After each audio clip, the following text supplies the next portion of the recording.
They took our job. They took our job. They took your job. They took our job.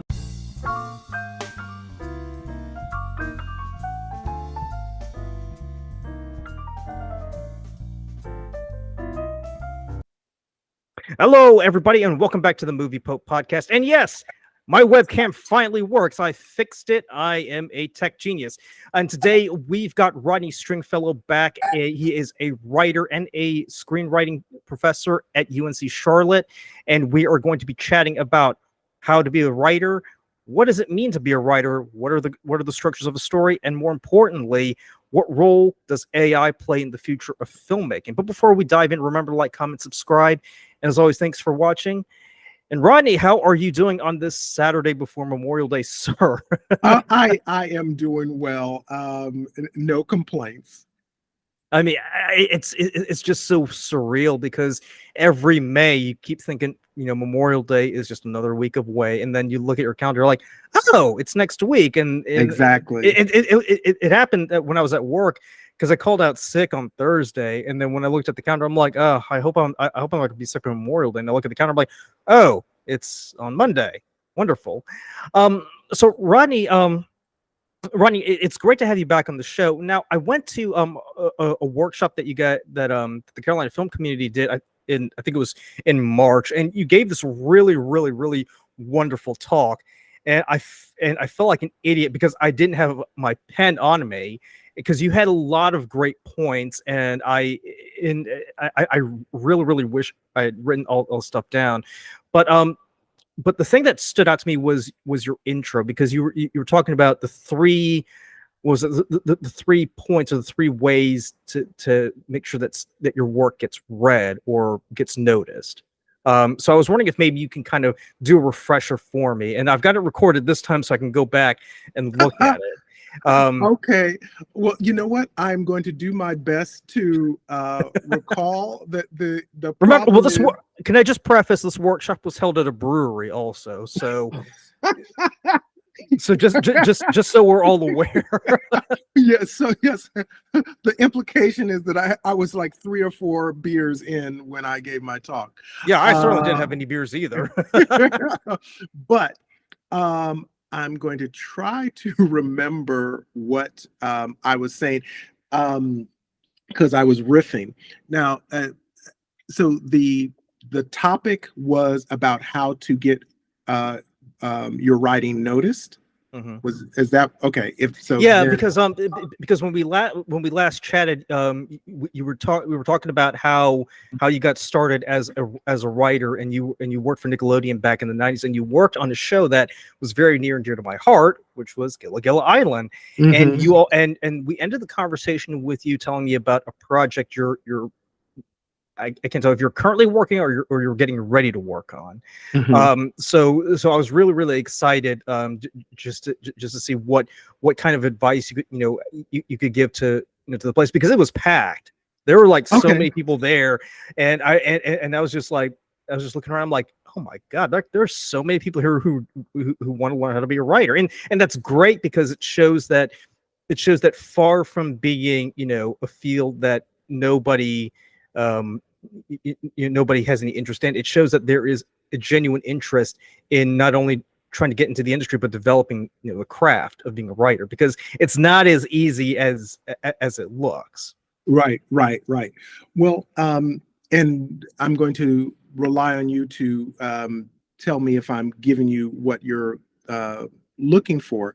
Yeah. But in terms of, well, let me take a step back and then repeat probably some of what I said at the Carolina Film Community meeting. I'll briefly explain how I got into the business, and then hopefully I will be able to segue from there into some general principles. And what I'll also do is I'll also link our previous episode in the description below, so so people can check that out as well. Okay, excellent. So what I did was I was living in New York, and I had just completed my master's in graphic design, and that was what I wanted to do. And at the time, I've always loved writing. And so there was an organization which is now defunct. It was called the Black Filmmaker Foundation. And it was a monthly workshop where you could meet other people who were interested in breaking into the industry. And they also had screenplay workshops. And so I was writing for that. I eventually became interested I started volunteering for the organization, and the people who ran the organization, there were two brothers named Warrington and Reggie Hudland, and they just got their first deal for their first feature film called House Party, and that was for New Line Cinema. And they then got a development deal for Sony TriStar. They asked if I was interested in being their development assistant. I was working at a little graphic design studios, and I understood it was a big shift from where I had been, because it really meant giving up one dream for another. And so I said yes. So I jumped from graphic design into film and spent many years being a development assistant, reading scripts, and also writing scripts and pitching scripts and all of that myself. Years and years passed, and then eventually I found myself working for a wonderful woman named Maria Perez Brown, and she was the co-creator, executive producer of Gullah Gullah Island. And so I started to work for her as her development assistant. And then once she sold her next series, which was Taina, it was a live action series for Nick. That is, and I'm compressing the story, but that's what got me my first opportunity to write professionally. And so what I take from that and share with other people is my opportunity to write was based on my relationship with people, that someone had to want to open that door for me. As wonderful a writer as I may have thought that I was, me being full of myself does not mean someone else is going to open a door for me. So I think relationships are invaluable. You have to have good relationships with people who are in the industry. And then that also means that it's incumbent upon all of us who are trying to get exposure, that we are actually in a world where that is possible. And that is one of the reasons why so many of us, flock to New York or to Los Angeles, and recently to Atlanta and Chicago, because that's where the industry is. And for those who are trying to break in, it is so important that you are actually in the room where it happens. So those are my two big takeaways, is that you have, well, and there's one other piece. You have to build relationships. And I think most of us we get a little squirmy about networking. It just feels icky and we don't really like to do it. No one does. But all of us have to find a way to network. We also must find a way to put ourselves into the universe of filmmakers and people who are producing and doing all of those things. And the third thing is we have to have the work. We can schmooze until the cows come home. We can be in the heart of the industry, but if we don't have the work, then it's end of discussion. So being all cowboy, no hat, right? Yeah, basically. yeah, absolutely. So we have to have, if you are a writer, you have to have screenplays, and you should have more than one, and you should have screenplays to for different purposes. And you absolutely have your passion project, but also you should have spec scripts, which means speculative. You should have spec scripts that show that you can write for, other people's shows, write for different genres. And that is so. And I think all three of those pieces have to happen simultaneously. So those, I think, are the three things. You have to have the work, you have to network, and you have to put yourself into the world where job opportunities are more likely to happen. So let me ask you about the spec script thing. So I know that when it comes to trying to break into the industry, the industry is big on versatility. They want people who can turn on a dime and try their hand in this or that. I remember watching I'm blanking it now, but it's a well-known Star Trek podcast. They were interviewing Doug Drexler, and God, the man's my hero. Like I can't tell you how much I really want to meet the guy. The guy does everything. He did makeup, he did lighting, he did graphic design, he did animation, he did everything. And these were skills that he kind of had to learn on the fly because he wanted to get that job. And it made me wonder, is there sort of like an expectation on the writer's part to kind of be able to kind of turn on a dime, like, hey, can you write something funny like a buddy cop, or can you do something serious like this, or can you do like sci-fi, or can you do something that's very deep and philosophical? Because as writers, and I'll put myself in this position, we all have a comfort zone. There's like, yes, because there's that one little spot that we feel best in, and if if there's no external motivation, we like to stay in that spot. But obviously, looking from a business standpoint, you're not just appealing to people who like, let's say, just comedy, right? We're also trying to appeal to people who may like, rom-coms or dramas or other stuff. So when you talk about spec scripts, is there like an expectation for you to have like a minimum of like 3 or 4 different genres that show that you're at least capable of producing something that's very good, or as long as you kind of like have a general idea that sounds plausible, that kind of makes them take notice? Actually, that's a great question. I know that was a lot, but oh, no, that was very clear.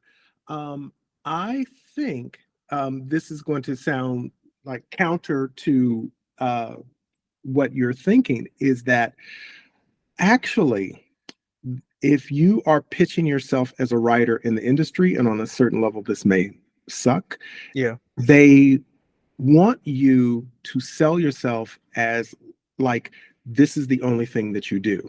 And oh, okay, no one is going to ask you to like, oh, you're funny here, but can you write horror? Or you wrote some horror, can you write romantic comedy? No one is going to ask that. Okay. If someone is looking at you, whether it is for a feature or whether it is for a series, they're looking to package you. They want to be able to say, oh, Luca writes comedy. He is a comedy writer. This is what he does. And then that makes it easier to package you. It makes it easier for your agent or your manager to talk about you, that, oh no, this is what he does. And when I am currently evaluating writers for a children's network, and one of the things that they are looking for is they want everyone in their pitch to say, I want to write for children's television. And if that's pretty clear right there. Yes. Well, yes. And I get it.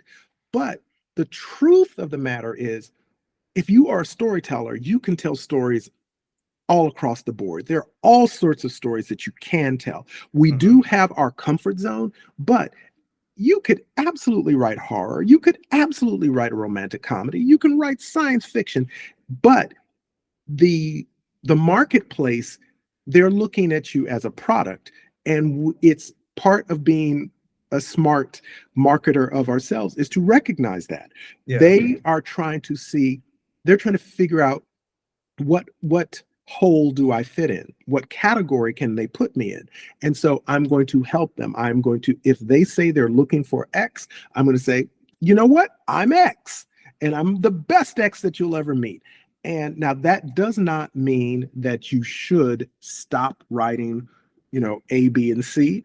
No, continue to do it. But understand that you are trying to market yourself in a real particular way. So, Right. yeah, so I think that be as broad as you are and that you want to be, but when you are speaking to execs or agents, they're really trying to figure out, well, what category can I put you in?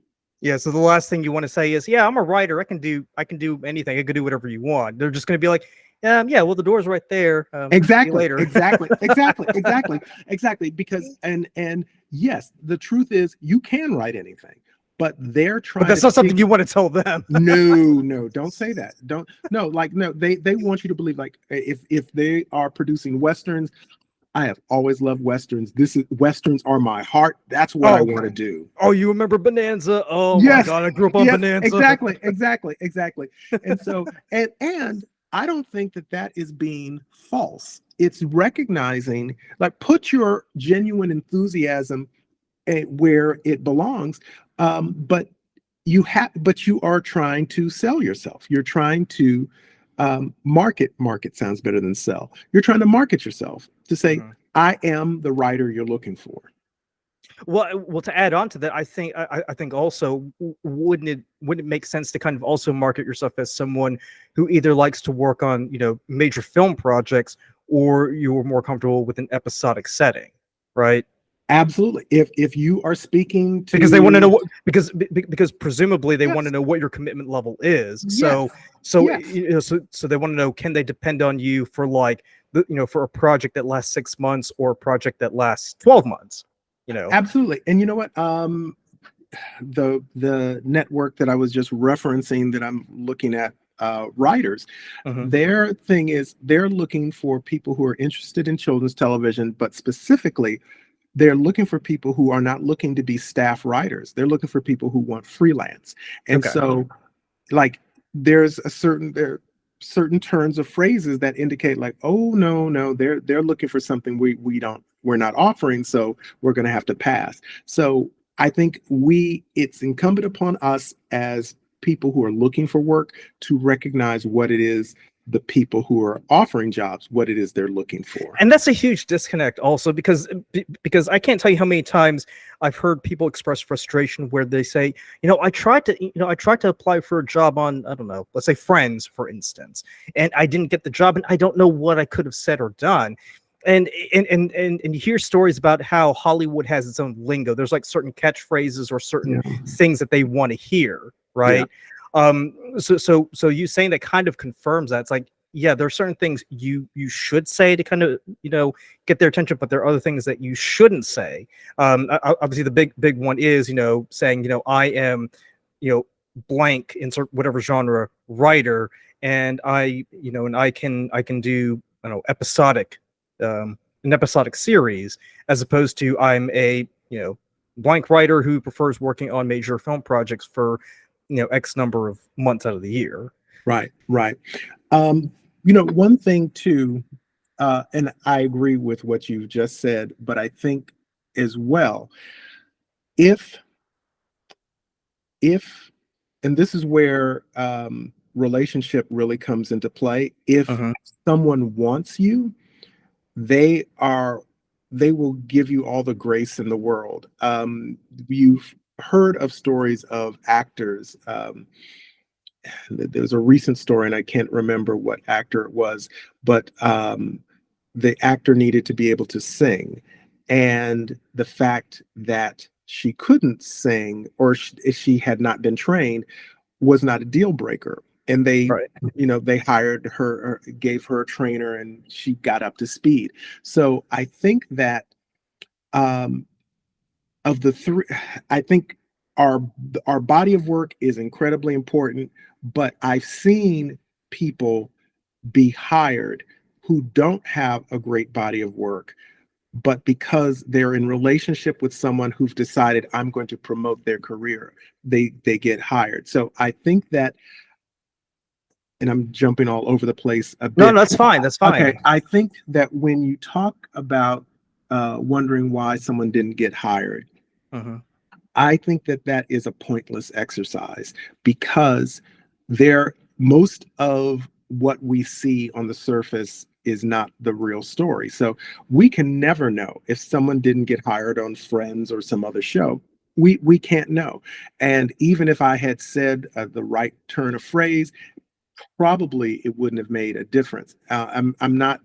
Hopefully, I'm not sounding like a defeatist, but I think there's other questions that we can ask rather than, what could I have done to have been hired? It's like, no, I think give us, if you are confident with your writing, and like your writing speaks well of you, and, and, you did, I think, and you have relationships, and then I think all you can do is be who you are and hope that they care enough to try to give you a shot. Right, but obviously you don't want to go to the extreme and be like a diva or act like, No, a no, complete jerk and just say, "Hey, I'm the best thing no, you'll ever have." no. And you know what? And I think that most people who do that feel like they've earned that right. So you generally don't see people being a diva um, early in their career, because Mhm. I think that kind of ridiculous behavior only happens when people feel like they've earned it. But And that's more of an exception than than the norm, right? absolutely, absolutely, absolutely. Because really, in the world of, even with actors who are like doing big budget movies, they understand they have to get hired, and that, like, to be an actor and as well as to be a writer, it means you are continuously auditioning. You are always auditioning. You are always trying to get someone to say, yes, we're going to invest money and time in you. Yeah, and to use your phrase, I mean, you're constantly selling yourself. Yes, Yeah. yes, yes. And very few of us can afford to be jerks. It's like, no, we bend over backwards to be nice and pleasant and kind and all of those other good things. Hopefully it's genuine, but no, we're trying to convince people that no, you will want to work with me. I'm a good guy. So, yeah.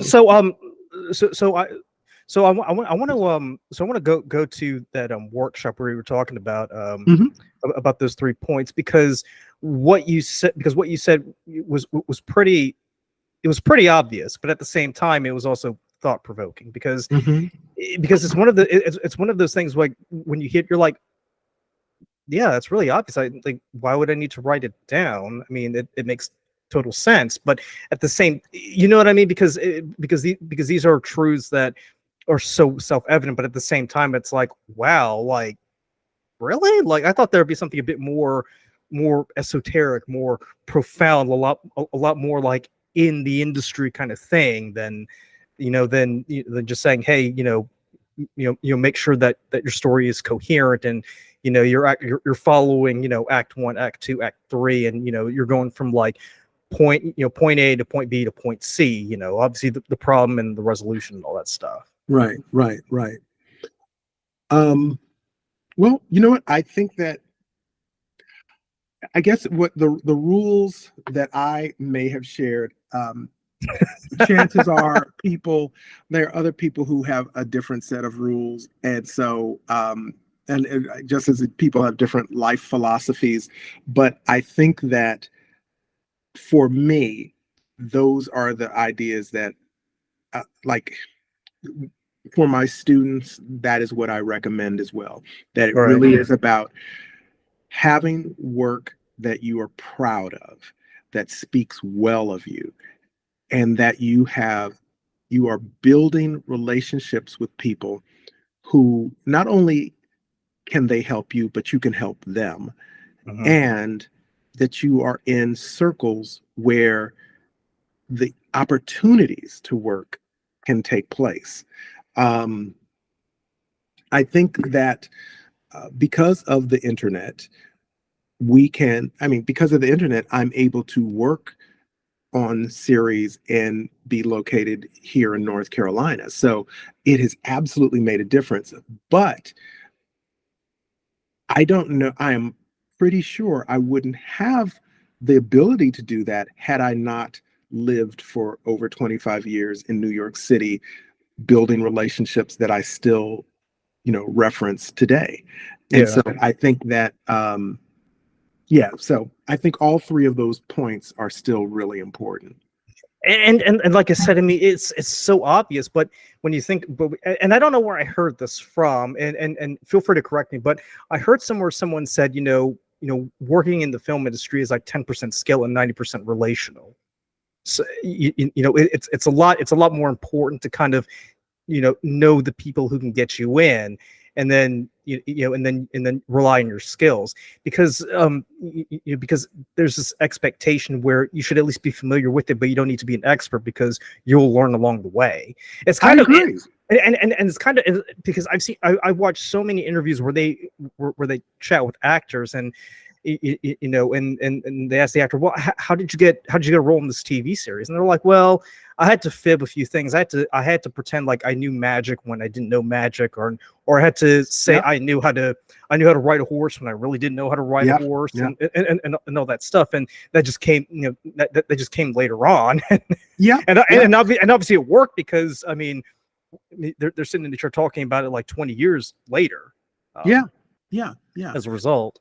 No, I agree. I think that yeah, getting the opportunity is big, and there are people who are incredibly well skilled, but you know the skill by itself is not enough. Mhm. So yeah, I I'm not a fan of fake it till you make it, but I'm a realist to realize that I wouldn't try to talk myself. I wouldn't try to uh, I don't want to say something that's going to count me out. I want people to consider me, because I think most of us are reasonably smart and we can learn. If there's a specific skill set, it's like, well, I can learn that.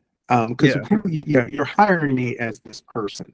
So Yeah, and it kind of goes back to what you mentioned earlier, how obviously you want to be able to sell yourself, but at the same time you want to have I'm going to say portfolio to back it up. Just oh, because absolutely. just because you don't want to go in there saying, oh, yeah, I'm a great writer, and they say, well, where are the scripts? You're like, what scripts?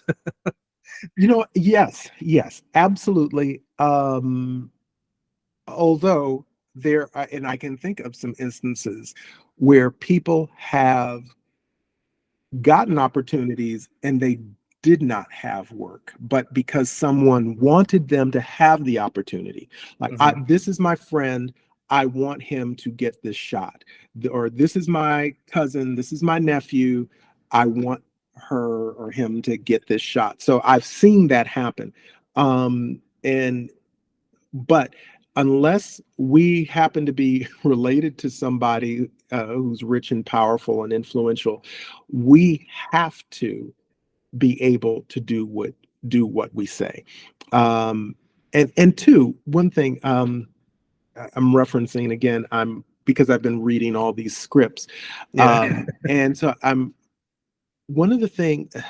This one script that I read um, earlier today, it was really, the story was wonderful. I loved the story, but it was not formatted correctly at all. And it made me think,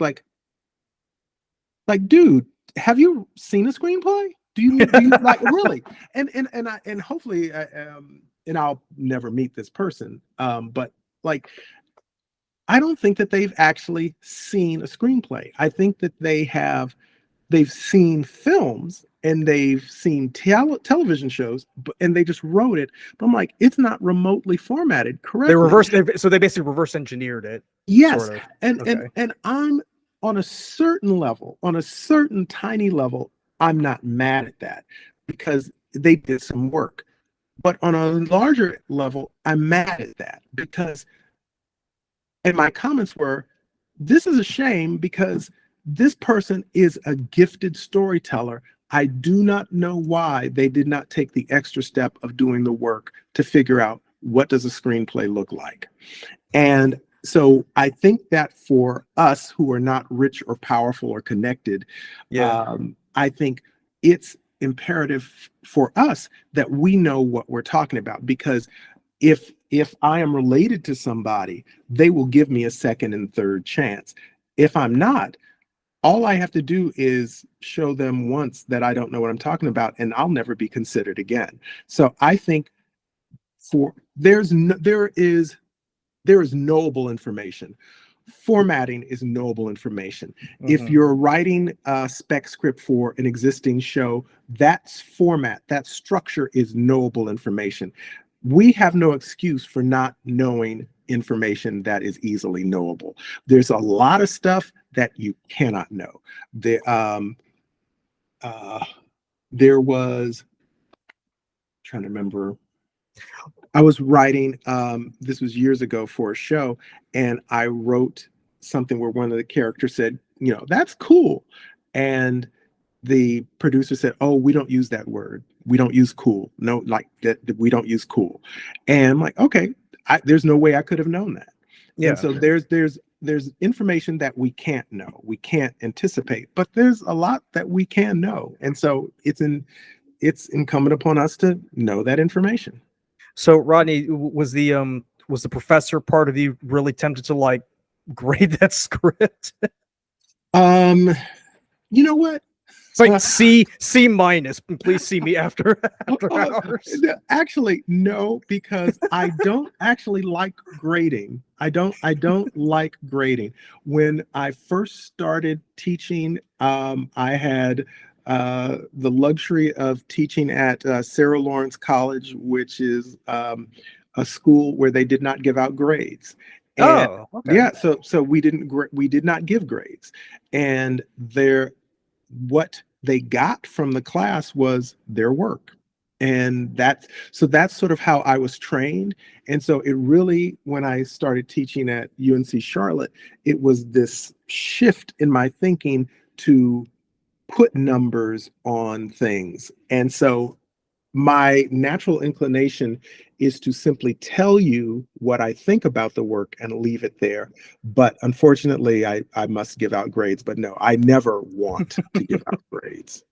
I'm just imagining you like going through the scripts and you're just like, okay, don't grade it. This is a Yes, class. yes, yes, yes, yes, yes. So, So since we're on the topic of education, I do want to ask you something, because when I took a screenwriting class in my second year at UNC Greensboro, we we learned about action driven and character driven plots. And I remember when we chatted last time, you said that that's not the correct yeah, mindset we need to be framing ourselves in when we're writing a story. yeah, Can you maybe go into that, why that's something we shouldn't fall into? Because I think that a lot of writers kind of get caught up in that. I mean, I get caught up in that all the time. yeah. um I think that, and first of all, there is no real, I don't think, right or wrong answer to it. But the way I, it's how I teach it and it's how I write, is that the action and the character development, they're not one and the same, but they are connected. They are so connected, it makes no sense to speak about them as if they were separate. And right. so, meaning that if I am telling a story of um, a woman who is facing down an alien invasion, yes, I could plot it out in terms of the aliens do this and they do this and they do this, and then she has to do this. But I think it makes more sense to look at the action of the story the same time I'm dealing with the journey of that hero.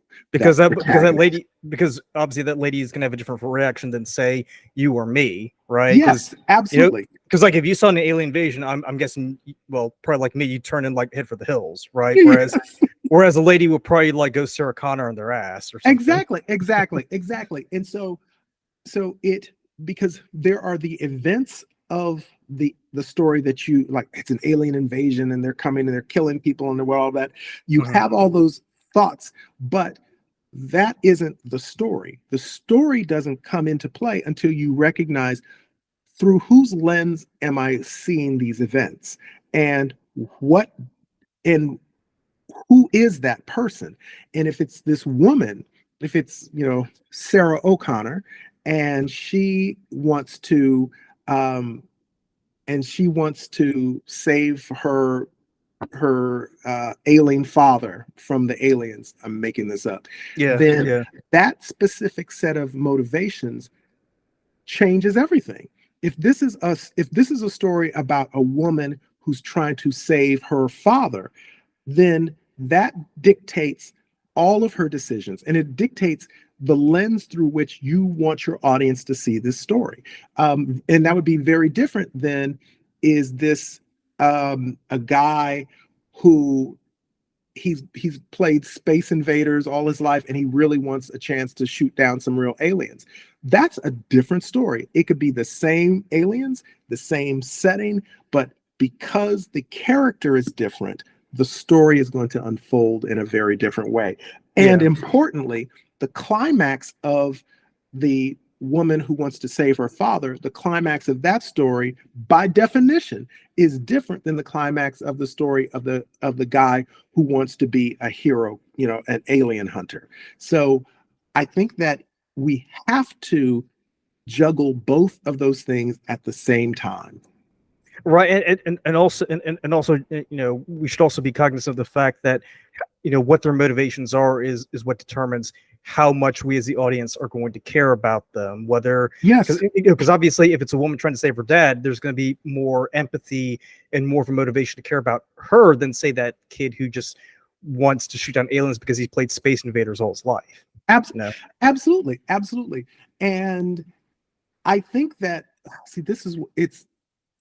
a story is so much fun, because as soon as you start putting pieces together, then you start thinking, well, how would I complicate it? And what would this mean? Because I'm positive if we decided we were going to write a story of a kid who plays Space Invaders and we want that kid to be, sympathetic, we would then we would give that character a backstory that makes us want to root for him.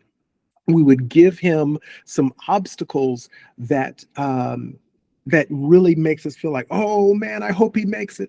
And so those choices are what makes up a good story. And so it's absolutely about the action, but the action is in service to the character.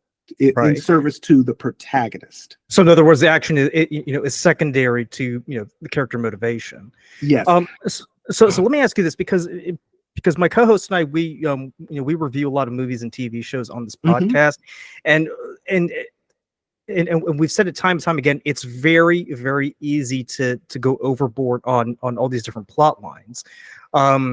Gosh, I'm trying to think here. I know recently we did a review of Ghostbusters Afterlife and Ghostbusters Frozen Empire, and initially the way that Afterlife starts, it's this mother who is the estranged daughter of Egon Spengler, and they move back to Oklahoma, and you get drawn in because you could sort of understand where she's coming from, but but at the same time, you kind of feel like the writers kind of get a little bit carried away to the point where by the end of the second and third acts, you're wondering, well, I don't really care about these characters anymore, because you're rooting for them at the very beginning, but then by the end you're like, well, it just seems self-defeating, because now we've just shifted our care from from these three characters to the three original Ghostbusters. So is it possible to kind of overdo it?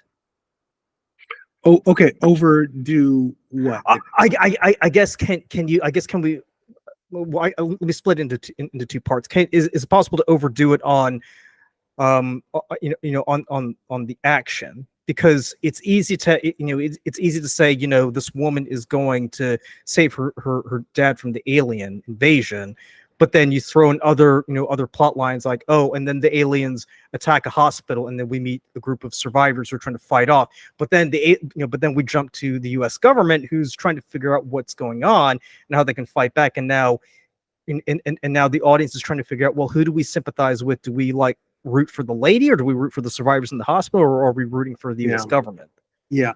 Okay. Now because I see what you're saying. because it seems like there's just so many different thread lines, and I'm not trying to say that the audience, that the moviegoer is stupid, but at the same time, you want to keep it simple, right? Really. Well, you know what? And two, I've not seen Frozen Empire. I saw the previous one. I'm not a fan. It's member berries all over the place, man. Like, well, and okay, but the thing is that's a difficult franchise, I think, to write for, and but it speaks directly to what you were talking about. It's because I think their way into the story into Afterlife was wonderful. The cast was great, but they tried to, in my humble opinion, they tried to cram too much into the vehicle. And that's what we're saying too in our review, because we're saying, so you've already created this connection with with the past two Ghostbusters movies by having Egon Spengler's daughter, and then you sort of see his successor in Phoebe. Why all of a sudden bring in like Ray, Venkman, and Winston into it? Because at that point you're just cheapening what you're trying to build with these three. Yes, and you know what? And that's what they got, what they wanted. They got what they paid for. It was supposed to be. They wanted to be all things to all people. I am willing to bet money that there exists somewhere a first draft or second draft of that script that is wonderful. And then they decided, oh, but we have to bring in the other Ghostbusters. Oh, and then we really want to have something for the kids, and we have to, and so it's basically a horse by committee situation. Yes, I think so. Because it lost me. It really lost me. And I think that so I think for most of us who are like independent writers who are out there, cranking out our work, that's not going to be a problem, because what's driving us isn't the same thing that drove Ghostbusters Afterlife, because they were consciously trying to cram all these different ideas and gags, and we have to set this up for the next movie, and we have to reference the previous movie. Most of us don't. That's not something that we have to be worried about. So. And I'll say this: have you seen James Gunn's The Suicide Squad? No, I haven't. Okay, because I was going to say, I think that movie does a perfect job in okay, excellent.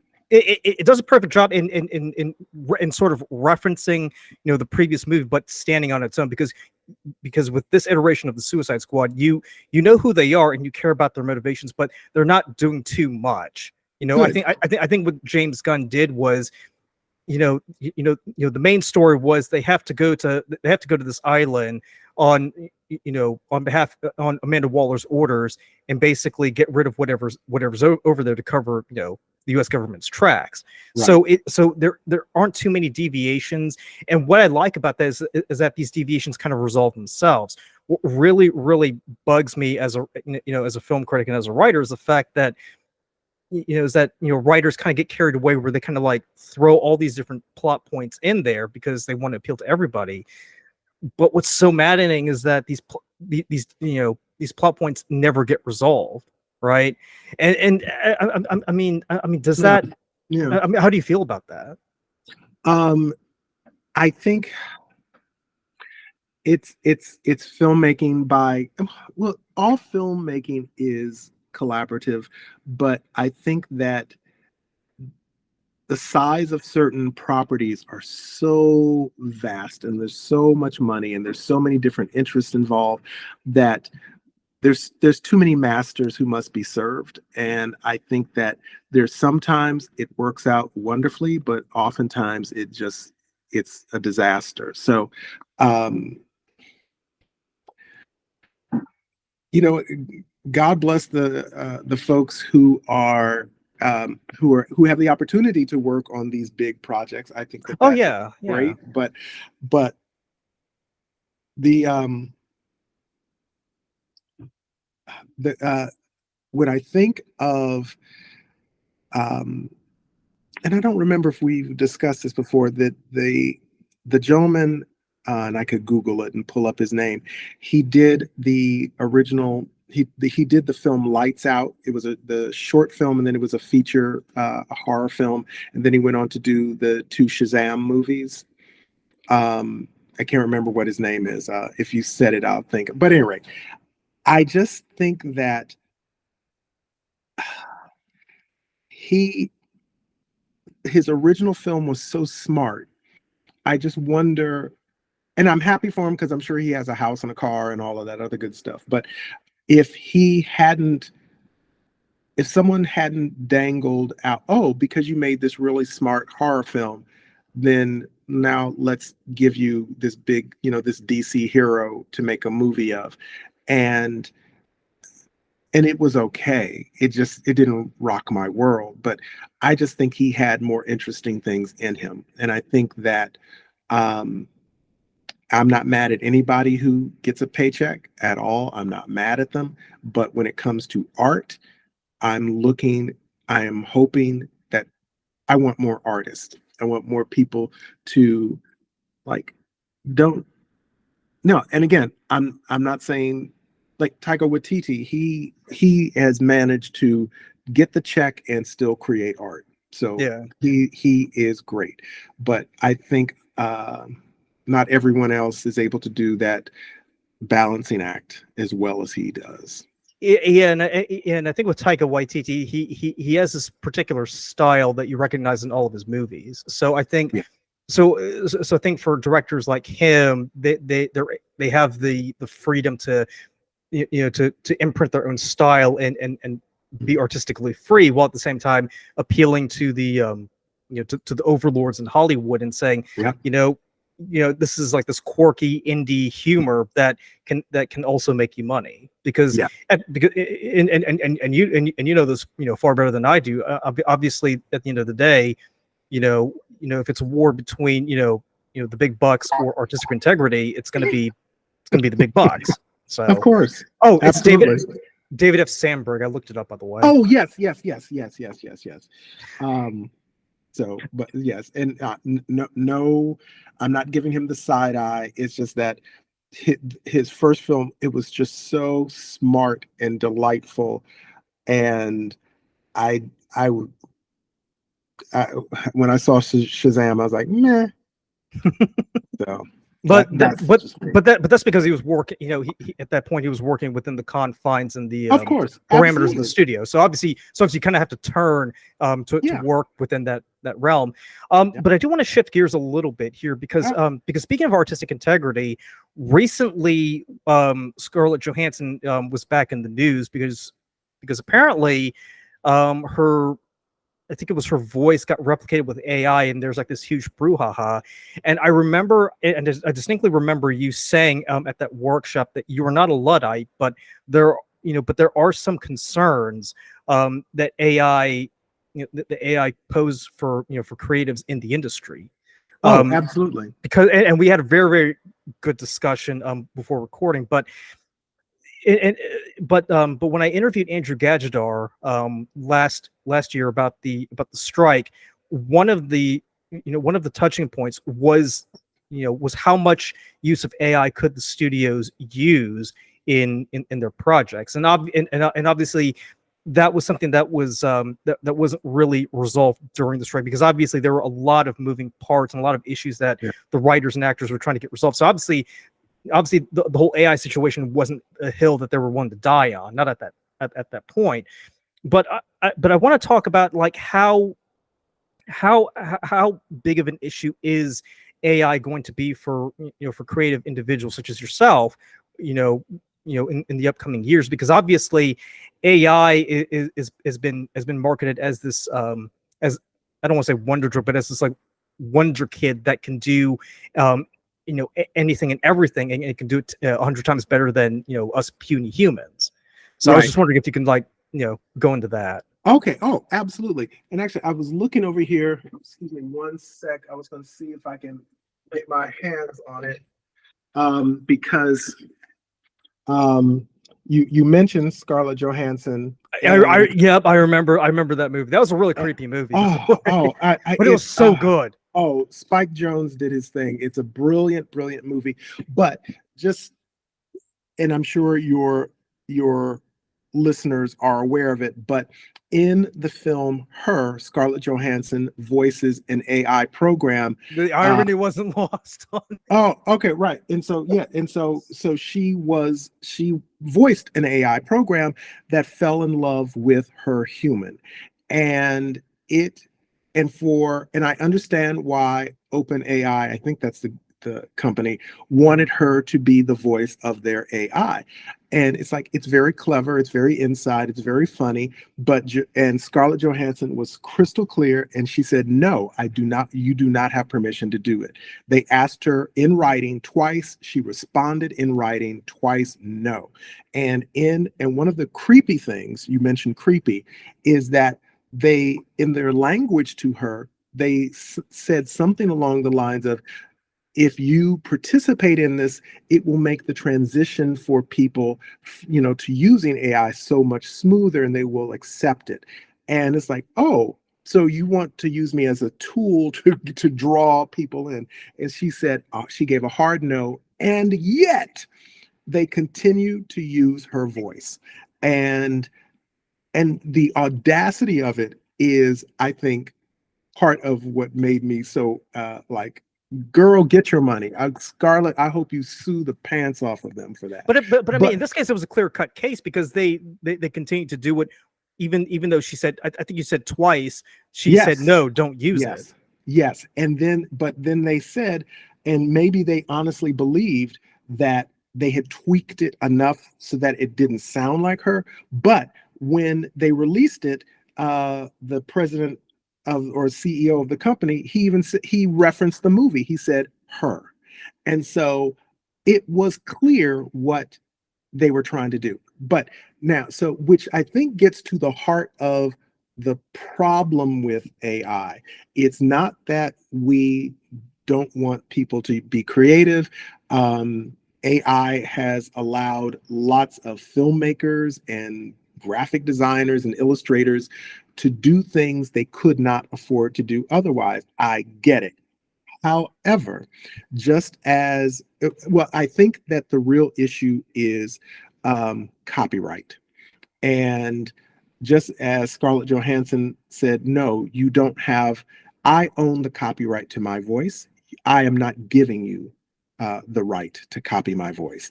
And with AI, which generates music and art and visuals, and but they generate it based on existing work, and so it's not original. And chances are, when we see some AI stuff, we don't know where it came from. But I think it should be the responsibility of the companies who want to use it to figure out, well, where did this come from? And then ask for permission. Can we use it? I do think, because I've had a conversation with an executive who says it's just a matter of time, and it's going to happen very, very quickly, where we are going to see AI generated films and AI generated television series. It's going to happen because it is too enticing, and it is, relatively speaking, it's too cheap to like not pursue it. Right. Within if we don't get an AI movie or series within the next year, I will be shocked. or at least we'll hear about it, being in development. But I think it's going to happen, and but I think that we as creatives have to, quote unquote, fight back through legislation. I think that's the only thing that we can do, because I don't think we can or should go after a new tool. And I have a horse in this race. So, but Obviously. yes, obviously. But my thought is that it isn't just a tool. It is just as in the music industry, and it took years for the industry to get to the place where they recognize, okay, we're in a world where sampling happens, and we have to create a structure for people to sample music legally. And that means that if I want to sample your song, I have to ask your permission. And if you give me permission, then based on how much of your song I'm going to use and how it's used, then we're going to come up with a fee structure. But my song, your song is now, or my song is now connected to your song, and that you will always get royalties, and that's fair. I think something like that has to happen with AI, in my humble opinion. Yeah.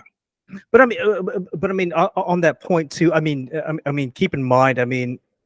We're talking about something that's being marketed as like, the next step in the filmmaking process to basically replace entire crews and casts with just a simple program. But to your point, it's not doing anything original. It's just taking bits and pieces from different places and putting it all together. From a writing standpoint, how does that affect you? Because there, I'm trying to find the best way to phrase it.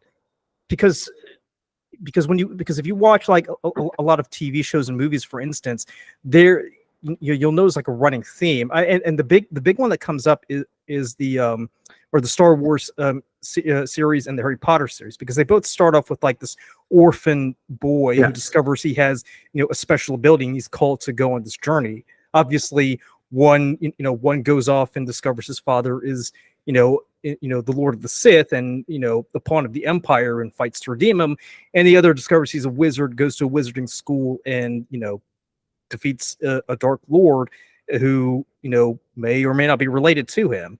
But but if AI isn't very original in its thinking, and it's just repackaging things, I mean, surely it shouldn't be too much of a concern for you, because because at the end of the day, you're still being called on to write original material, right? Well, you know what? It's interesting. I think that we spoke about Shazam, we spoke about Ghostbusters. And I don't know the producers of either, so I'm talking out my behind, but I think that if they had the opportunity to turn to an AI program to say, give us a Ghostbusters movie that has these elements, and we don't have to deal with writers, I think they would have done it. Because I think, and again, I'm talking out my behind, I think that their goal was the product and profit. I don't think that they were interested in art, by and large. So the process wasn't taken into consideration. No. And so I think that even in my world of children's television, there are absolutely executives, given the opportunity, they would leap at the opportunity to, if they can determine all I have to do is type in my prompt and it kicks out a show, and I don't have to deal with writers or illustrators or musicians, it just does it all, they would do it in a heartbeat.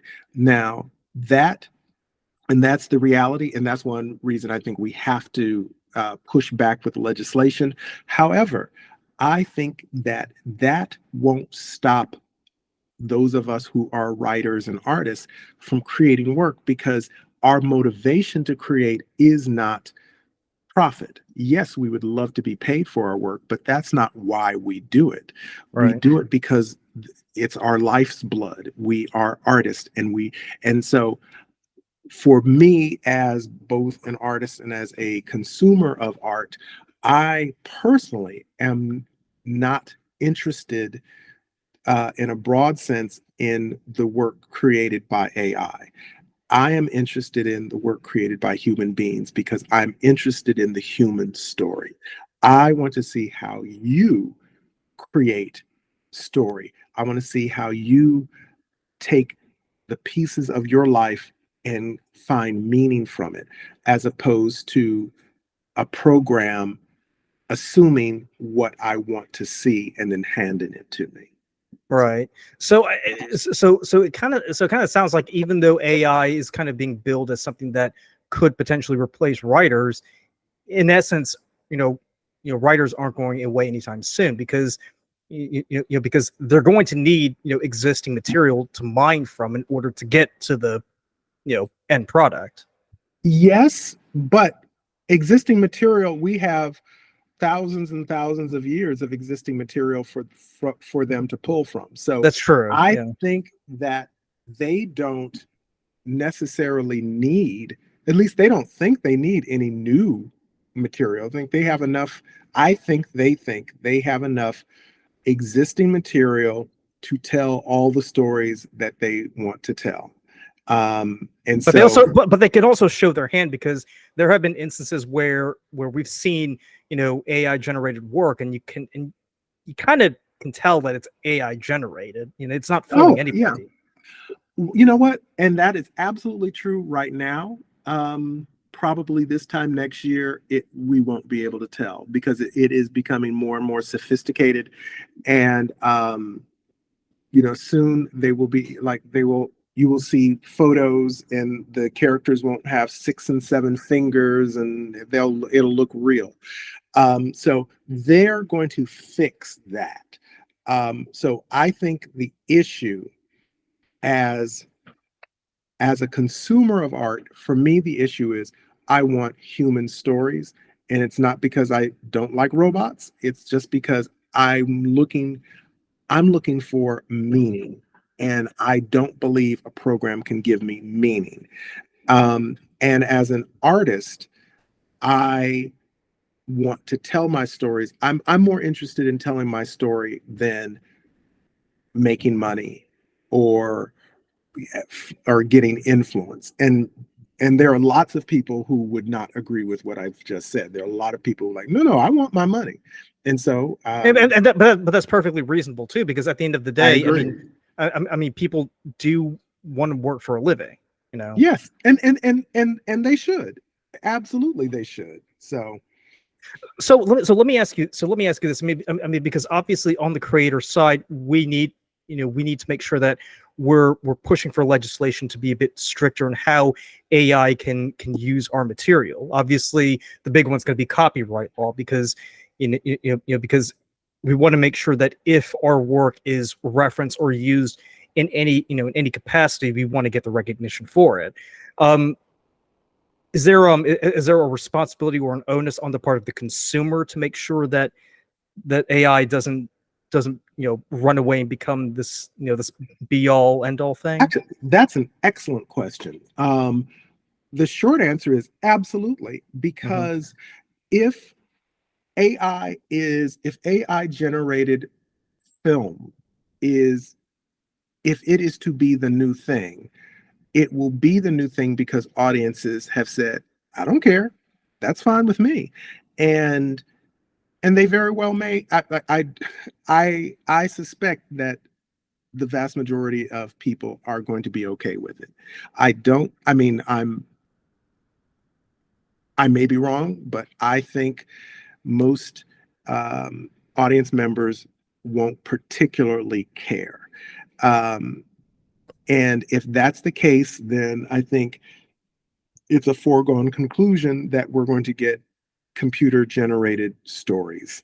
Um, and not just the writing, but the cinematography, the music, the acting. I think all of that will be AI within our lifetime, unless people say, you know what, I really don't want this. And I suspect too that the big studios won't release AI generated films until they look magnificent, because I think that they recognize that their goal would be to convince people this is a viable alternative. And don't you like this better? So yeah, I if audiences en masse decided, oh, hell no, we don't want this, then it won't be embraced. But I think there's just too much money to be made. I don't think the studios are ever going to like let that money just sit on the table. I think they're going to come back to try to get it, because I think there's just there's too much money to be made. Yeah, but at the same time, I mean, it's very easy to get jaded because, I mean, 20 years ago when, when the first MCU movie came out, it was like, whoa, this is revolutionary. Flash forward to today where it's like, oh God, they created another one. Like they just need to slow down. They just need to stop. Yeah. So I kind of, a part of me kind of thinks that, initially we'll be accepting of it because we've just been so inundated with so much content. It's like, well, what's one more? But I kind of feel like at some point we're probably going to stop and say, well, I think we've gone too far. I think we kind of need to go back to the way that things, used to be. And kind of see it as like I wouldn't say as like a cautionary tale, but sort of as like a reminder that we can't really rely on this too much, because it could easily, become the market could become easily oversaturated with content that's created by AI that just gets out of hand. You know what I mean? Okay. When you say out of hand, what does out of hand mean? I guess if I had to like pick one thing, I think it would be the fact that everything becomes formulaic, right? Because obviously the way that computers work, they work in this sort of mathematical formulaic manner. Yeah. Yeah. So for me, so for me, the way that AI works is, is that you have to put in the prompts in order for it to generate something. Yes. Whereas with, writers such as yourself, obviously the process is more organic, because with us, with human writers, we can take stories in directions that may not exactly align with the audience's expectation, right? I mean, how many times do you watch a movie and then you get to that, act 2 and you're like, whoa, I did not expect to see that coming. Whereas I think with AI, because because yes, it's very convenient. It makes the filmmaking process a lot cheaper. It cuts down costs. It's one of those things where you could literally just press a button and it creates a 120-minute movie right then and there. But at some point, I think the audience is going to say, well, I've seen this movie before. Like, they're just doing the same thing over and over again. I think the big example that comes to mind was when Cartman pretended to be the Awesemo robot, and you remember that South Park episode, and he's at the studio meeting and he's pitching all these ideas based on Adam Sandler, and I'm thinking to myself, at some point, AI is going to show its hand. Yes, it's going to be built as something that can, save the studios a lot of money, but but the audience will vote with their feet in their pocketbooks if they see the same thing over and over again, even though it's kind of repackaged in a different way, like an alien invasion, for instance. Like, we'll go back to the example from before. Like, the woman has to go save her dad from an alien invasion. Like, if that movie comes out, we're gonna say, oh, this is pretty unique. This is pretty cool. It's AI made. All right, that's fine. It gets repackaged again, but there's a slight twist to it. Maybe it's set in the Wild West. Okay, that's sort of different. It gets repackaged again as a rom-com. Okay, this is getting a little bit old. It's repackaged again as like a steampunk fantasy. Okay, this is getting out of hand, man. Like, what the hell's going on?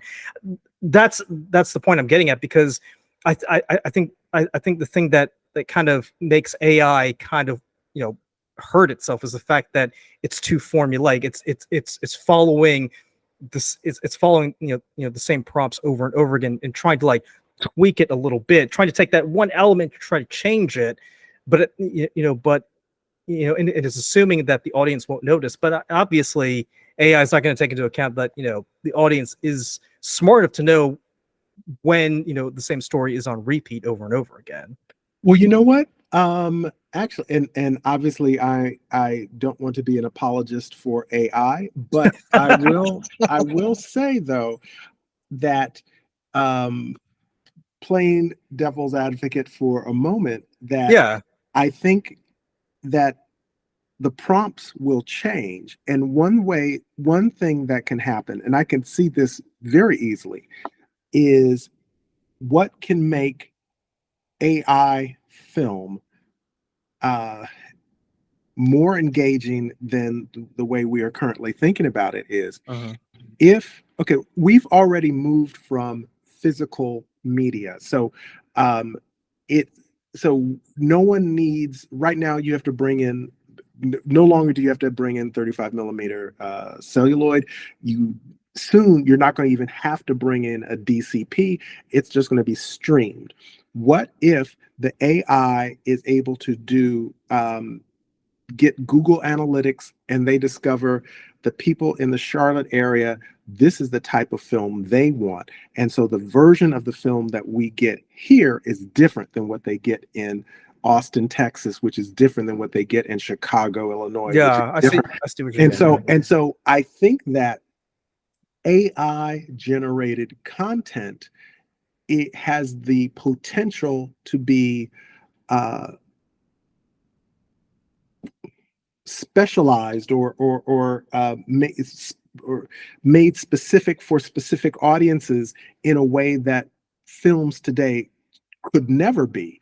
I think that there are infinite possibilities of what can be done with AI as film, that if and that it wouldn't necessarily cost the studio anything more, because all I'm doing is I'm just plugging in another prompt, and the program knows, oh, if we're going to be showing this film in Charlotte, North Carolina, then we're going to make sure that the skyline is of downtown Charlotte, and we're going to make sure that the people's accents sound like they're from that region. And so I think that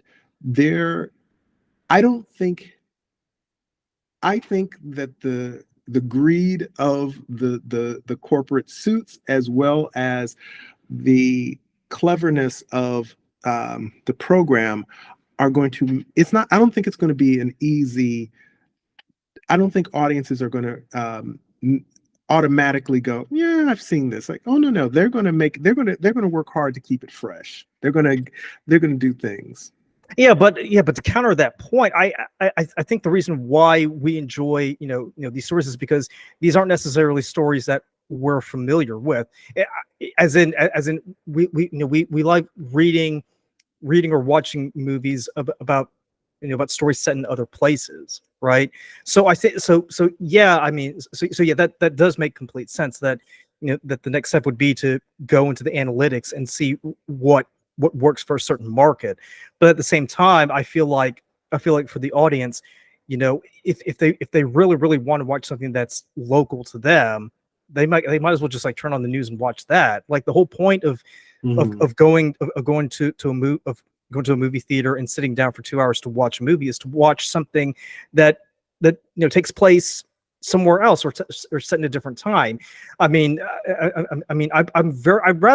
I'd rather watch a movie that's set in like 1940s LA than set in 21st century Charlotte, to be honest with you.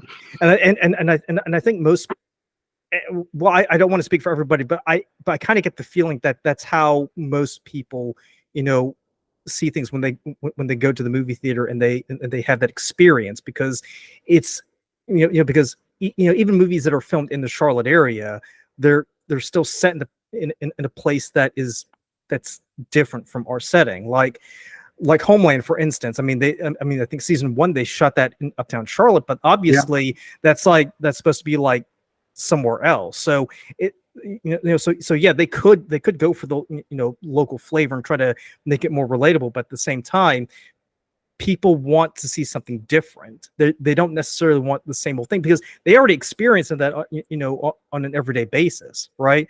Like so like if I so to go back to that, we're beating this example to death, by the way. But but if we're watching a movie about a woman saving her dad from an alien invasion, I mean, I really wouldn't be interested in seeing it set in Charlotte, for instance, right? I would very much be interested in seeing it set in like somewhere like New York City or Washington D.C. or even in London, right? It's got it's got a more interesting flavor, and it's something that's been ongoing, ever since storytelling began. I mean, my God, I mean, Sophocles, for instance, when he wrote Oedipus, I mean, he didn't set it in Athens; he set it all the way in Thebes. So so that should at least give us an indication that even people who went out to go see plays way back in the day, they wanted to see stories, but they weren't really interested in seeing something that was set within within a familiar setting. They wanted to see set somewhere that's like far away and exotic and peopled by individuals who spoke and thought differently from them. So well, you know what, that well, we will see, and actually it'll be interesting. It'll be to be continued. Yes, within a year we should 2 years at the most. I'm not a prophet, but I think that we're going to see some AI generated content. We'll see how audiences respond. But but obviously it's not doom and gloom, because there's always going to be a need for the human element in filmmaking, right? Is there? I mean, and am I talking to Rodney?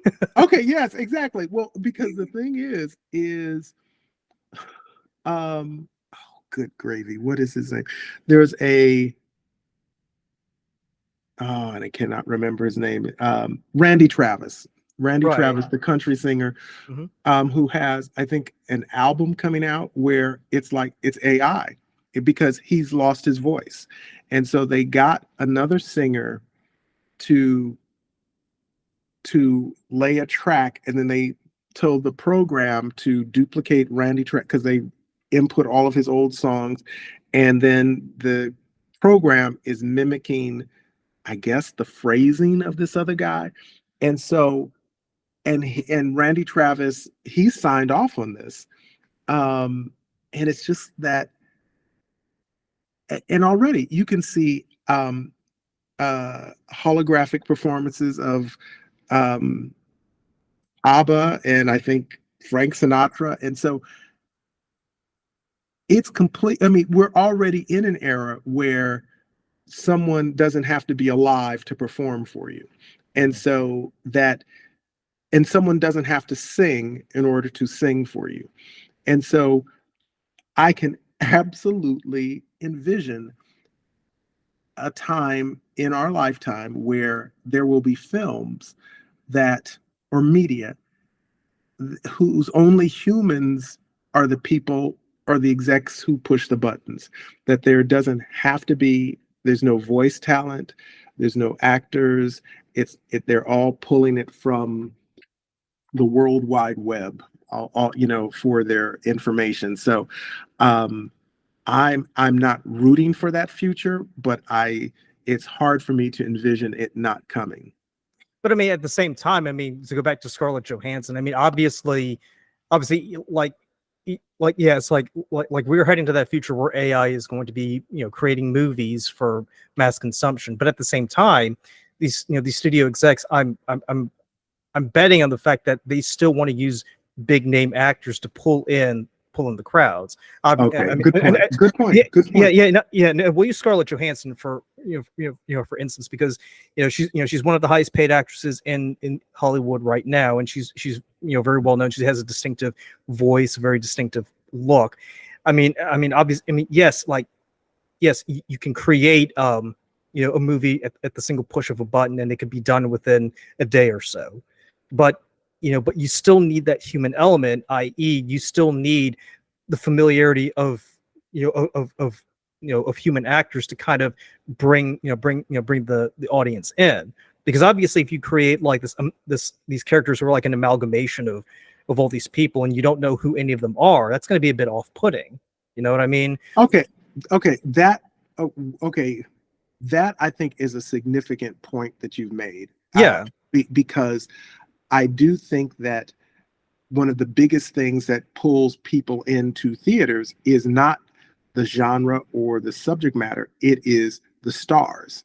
Yeah. And that is, but if Tom Cruise is featured in a film, people are going to go simply because it's him. And I don't think AI is geared to replace that with like a made up character. Right. And like I said, like even, even if the actors aren't physically performing, like just, I mean, because again, to go back to that point, I mean, they still have to deal with the copyright use of, of the actor's image and voice in order to use them to put them in the movie. And if that doesn't work, well, then they're hamstrung because especially because yeah, I mean, obviously they're using it as a way to save money and generate more income. But if they don't have that one element in there, like Tom Cruise, for instance, he's one of the biggest action stars in the world. If they did an action movie and Tom Cruise said, "Yeah, I'm not going to give you permission to use my face or anything in the movie," I mean, that's it. They can't do anything with it because if they're putting all their eggs in in that Tom Cruise basket, and and Tom Cruise says no, well then that's it. I mean, and to go back to the point we made before, I mean, that's the reason why as creatives copyright is so important, because because obviously we want to make sure that yes, AI is not going to go away. I mean, realistically, there's no way that we can say, hey, studio execs, you're forbidden from using AI. I mean, no amount of strikes, is ever going to dissuade, the Hollywood studio execs from using them. Right. But but what we can do, through legislation, like you said, is at least limit just how much capacity they that they can use actors and stories, copyrighted storylines and music to create the product that they want to create. Yeah, absolutely.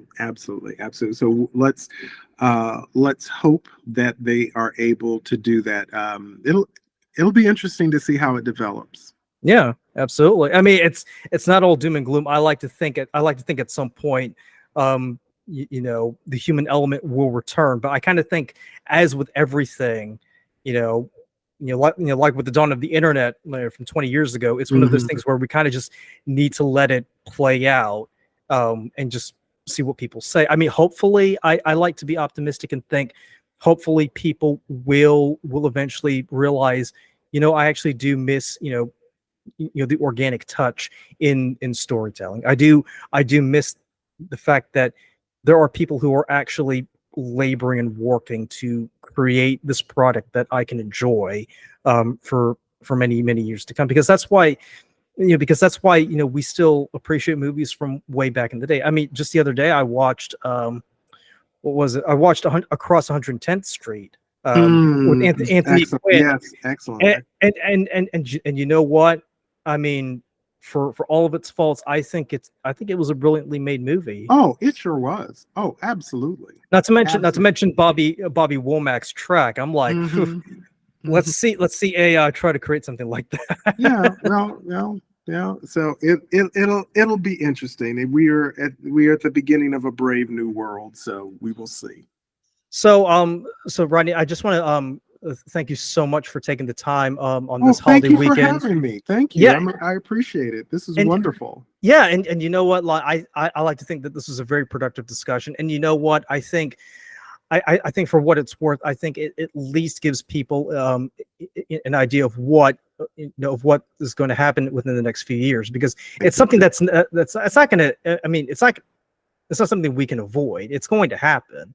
Yep. But I like to think that even if Hollywood itself kind of goes all in with AI, I don't think people such as yourself or the actors or art directors or anybody else, they're not going to go away completely.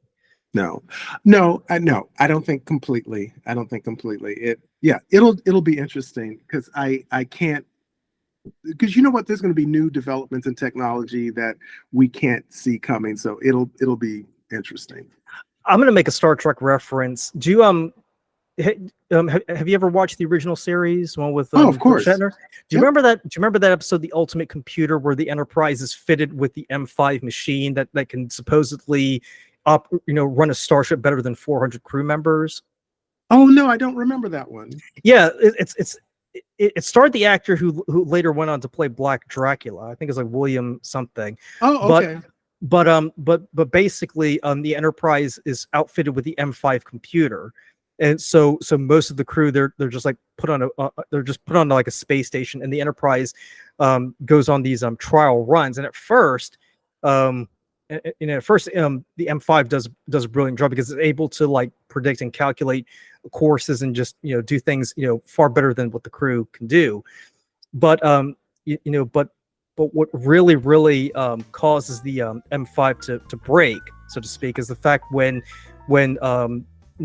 four starships kind of like make a quote unquote surprise attack, the M5 kind of like goes hog wild and starts destroying these starships and killing all the crew. And then they realize, yeah, maybe it's better if we have ships run by crew members and not these like supercomputers. And no, and while I don't think AI is going to go crazy and start murdering everybody, I kind of think at some point, because it's just so weird how these stories from like 50 years ago can be relatable today. Yeah. I think at some point, and I mentioned this before, we're just going to say, well, maybe we should step back a little bit. Maybe we should have people, behind the scenes doing the work again. I think we kind of have to go through that trial run to see how things will go. But like you said, I mean, the human element's never going to go away. Okay. All right. Well, okay. Well, we will have to circle back because I would love to in a couple of years see, well, where are we? So I'll be here. But Rodney, I can't thank you enough for taking the time to be on the show. And thank you so much for everybody for watching. Remember to like, comment, subscribe, and let us know down below. Do you think Skynet is going to take over Hollywood, or should we fight back? Let us know in the comments below. And as always, thank you for watching, and we'll catch you in the next one. Bye.